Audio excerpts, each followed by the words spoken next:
Malay Heritage Centre is located at the area where we normally will say Sultan Gate.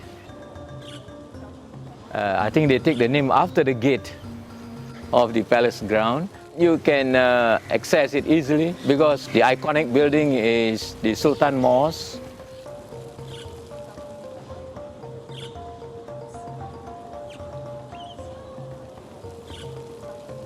The Malay Heritage Centre is actually the whole area here, incorporating the museum. The building here is the residential building for the royal family. It was taken over by the Heritage Board. In the museum you have a number of galleries which exhibited the artifacts that is related to the development history of the Malays in Singapore from 1819. That will give the Malays some form of identity, right? At one point in time, the administrative power was in the hands of the Malays, right? There was a Malay Sultan, and what was left is just this building. The main programs will be visitorships. You have visitors coming in to view the artifacts. This will include individual visitors, tourists from overseas, locals, the Malays coming over from our neighbors, and the schools.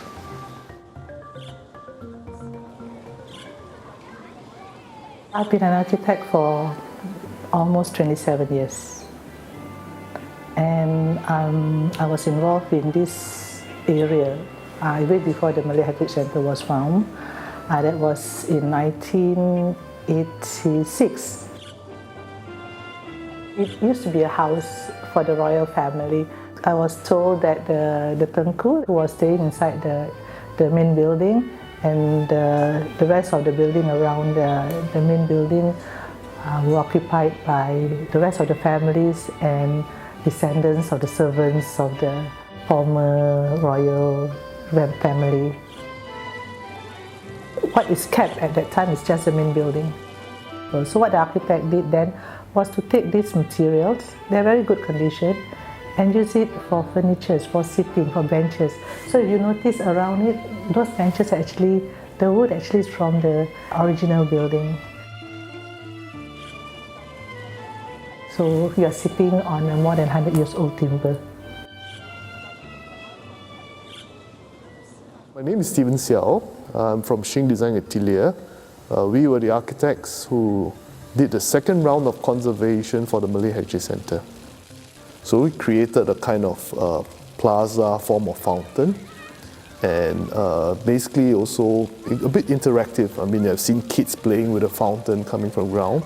I mean, we were quite happy with the end result, the design, where we make use of kind of a almost Islamic motif on the floor as a pattern for the fountain. Now that we had that, the water feature, it makes the whole place very peaceful, and the sound of the water somehow it creates a very nice environment. I love the lawn, the openness of the place itself. Right.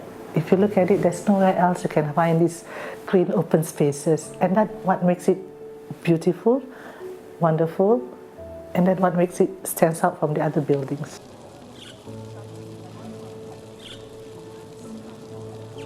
In 2014, during the SG50, one of the projects is the installation of a wall mural. What we did is to gather the public to come for our workshop to do clay tiles, and we mount it onto this wall feature. What we ask the public is to create something that reminds them of either the Malay Heritage Centre, the culture. I did one of the Malay Heritage building itself. If you can find that, that's mine. I encourage and welcome more participation of the Malays, even the non-Malays, to come here. Because it's not just for the Malays, it's for everybody to understand the culture, the history, and the heritage of the Malays. What I hope for is that the museum and the Malay Heritage Centre will keep on developing, adding more to whatever assets that they have, so that the continuing generation can find at least their roots. For whatever it is worth, I think this building is the last connection between the past and the present.